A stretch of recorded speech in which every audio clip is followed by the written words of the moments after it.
Good morning, class! As my fellows discussants have said, schools are unique places and surely different cultures will exist in it. We all know that every class has their own unique culture that is distinct to them. In my days in high school, our class was always engaged in playing games. That's how we socialize and that's how we cope up with stress brought by schoolworks. And ever since, it has been our culture. What about you? What are your class cultures? Oh really? Now, class, keep in mind that these cultures are specific only to students.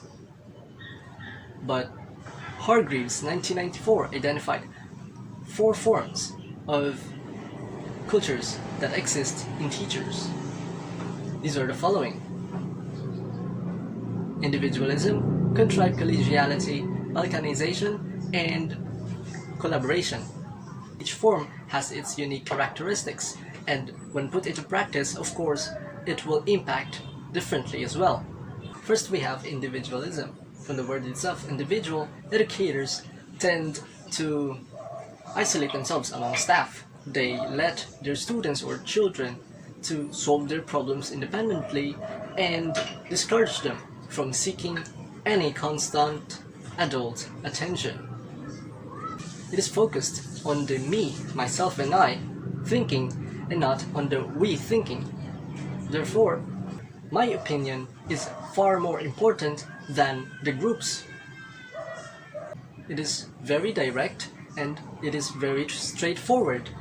Like, I ask you a question, you answer it, or vice versa, that's it. Further, in individualistic culture, creating tasks is more important than creating relationships. I know what you're thinking, class, but don't get me wrong. Schools all need good relationships with one another. Creating a relationship is everyone's or every school's priority, but here in individualism, task is considered to be far more important than creating relationships. And since relationships aren't that honed well, students tend to develop depressive behaviors due to the fact that they lack communication with their instructors. But even though that's the case, individualism can still develop students' initiative and leadership. Look at the America, yes class. America practices, or United States of America practices individualism. They let their students work independently to be independent thinkers and doers focused on their own individual needs in learning. Look at the Canada, Australia, Great Britain, Netherlands. All of those countries practice individualism. And what do you notice, class? Among those countries, what? They are rich, they are wealthy. Do you think or do you believe that these countries became wealthy because of individualistic culture in schools? That is your assignment. Second, we have contrived collegiality, collaborative working relationships. Very good, class. You can see that there is a word, contrived. Contrived is synonymous to a natural or false, and that changes the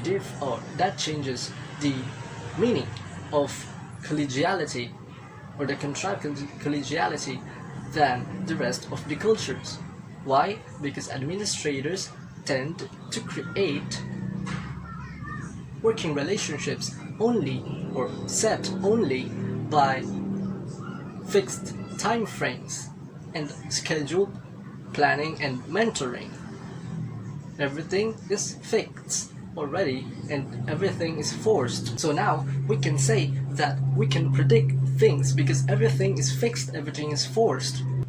We know what are the activities, we know what will be the results, we know what are the possible problems. Therefore, there is a sense of predictability when it comes to developing a program or a curriculum and also to the possible projects, possible problems that may arise. Again, since we know the procedures, we know what to expect to, we know that it is already scheduled, we know the outcomes, there is also a sense of, or there is a lack of flexibility when it comes to the participants or the teachers. Oh, do you have a question? Are seminars considered to be contrived collegiality? Yes, that is true. Since seminars, training, workshop are already planned, or they have the location set, they have the time set, they have the participants, they have their speakers, they have their lessons, everything is set already. And other examples of contrived collegiality is the coaching and group work, wherein teachers can possibly participate to or engage with. Now, Hargreaves 1994 identified 6 different characteristics of contrived collegiality. First, we have administratively regulated, meaning that the administrator have the right power to formulate or create a plan wherein everything is set already, wherein every activities are fixed and forced. Second, we have compulsory, since no teachers, or since every teacher, every educator are required to attend a particular seminar, workshop, training, coaching or group work, they don't have the right to be flexible. Attendance is a must, as they say. Contrived collegiality only happens for a particular time period, is not always.